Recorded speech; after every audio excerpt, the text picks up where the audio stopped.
वाम welcome all of you to the professor BPSC channel. तो guys आज के इस सेशन में हम लोग देखने वाले हैं 70th बीपीएससी का बहुत ही सुंदर क्वेश्चन जो कह रहा है which of the following cities is located along the side of the river Sin. Sin नदी किस सिटीज़ के किनारे बसा हुआ है। तो आपको गाइज यहाँ पे एक मैप दिख रहा होगा, ये यूरोप का मैप है और यहाँ पे यूरोप की जो मेजर नदियाँ हैं उसको दिखाया गया है। लेकिन क्वेश्चन में पूछा है कि किस सिटी के किनारे बसा हुआ है। तो यहाँ पे इस मैप से तो हमें ये क्लियर तो हो नहीं रहा है कि कौन सी नदी, जैसे नीपर नदी है या डॉन है या वोल्गा है या डेन्यूबे है, राइन है, एल्बे है, ये सब किस शहर के किनारे है। तो इसके लिए मैंने इसको थोड़ा सा शॉर्ट किया है और थोड़ा डिटेल में यहाँ पे मैप बनाया ताकि आपका क्वेश्चन बन जाए। तो देखो यहाँ पे हम लोग कैसे याद करेंगे। सबसे पहले हम लोग पोलैंड सिटी को, पोलैंड कंट्री को देखते हैं। तो ये पोलैंड है, ये जर्मनी है, ये फ्रांस है और ये स्पेन है, ये पोर्टुगल है। ठीक है, तो इस लाइन से हम लोग ऐसे करके देखेंगे। तो पोलैंड की अगर हम लोग बात करें तो पोलैंड से एक नदी निकलती है जिसका नाम है विस्टूला। ये विस्टूला नदी जो है इसके किनारे क्या बसा हुआ है, वर्साओ। मतलब जो पोलैंड का कैपिटल है वर्साओ, वो विस्टूला नदी के किनारे बसा हुआ है। आप पढ़े भी होंगे वर्साओ का जो संधि हुआ था, वर्साओ ट्रीटी। अगला अगर बॉर्डर पे जाएंगे पोलैंड और जर्मनी के तो आपको मिलेगा Oder, border Oder, border order करके याद कर लो, पोलैंड और जर्मनी के इस पे ओडर।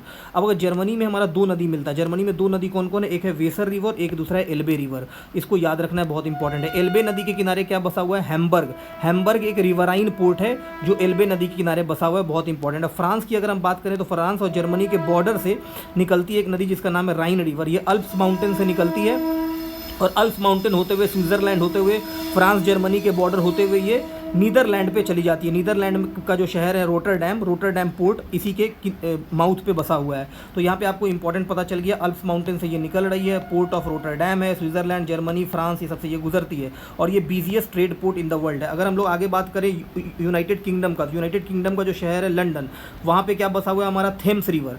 थेम्स रिवर हमारा लंदन सिटी थेम्स नदी के किनारे बसा हुआ है। अगर हम लोग फ्रांस की बात करें तो फ्रांस का जो शहर है पेरिस, फ्रांस का जो कैपिटल है पेरिस, वो सीन नदी के किनारे बसा हुआ है। ठीक है, अगला स्पेन में आ जाए तो स्पेन में एक नदी क्या आ रही है, एब्रो रिवर। ये स्पेन से निकल के मेडिटेरेनियन सी में जा रही है और एक और पोर्टुगल से होते हुए स्पेन में आ रही है जिसका नाम है टॉगस रिवर। तो ये दो नदी आप याद रखिएगा, ये कहाँ कहाँ पर है। उसके बाद अगर इटली का बात करें तो इटली से निकल रही है पो रिवर। ये पो रिवर को हम लोग क्या बोलते हैं, गंगा ऑफ इटली, है ना, गंगा ऑफ इटली भी बोलते हैं इसको। और एक टाइबर रिवर निकल रही है, टाइबर रिवर ये थाइरन सी में ड्रेन हो रही है और इसी के किनारे बसा हुआ है हमारा रोम कैपिटल। तो आपको याद रखना है कि इटली का कैपिटल रोम टाइबर नदी के किनारे है, फ्रांस का कैपिटल पेरिस सिन नदी के किनारे है और इसका पोलैंड का जो वर्साओ है वो विस्टूला नदी के किनारे है। इसको याद रखिएगा। अब हम लास्ट देख लो, यहाँ पे चार नदी है, डेन्यूबे, निस्टर, नाइपर और डॉन। ये सब का सब हमारा ब्लैक सी में आके ड्रेन हो जाता है। ओके, अब वोल्गा कैस्पियन सी में। Thank you everyone, bye all of you.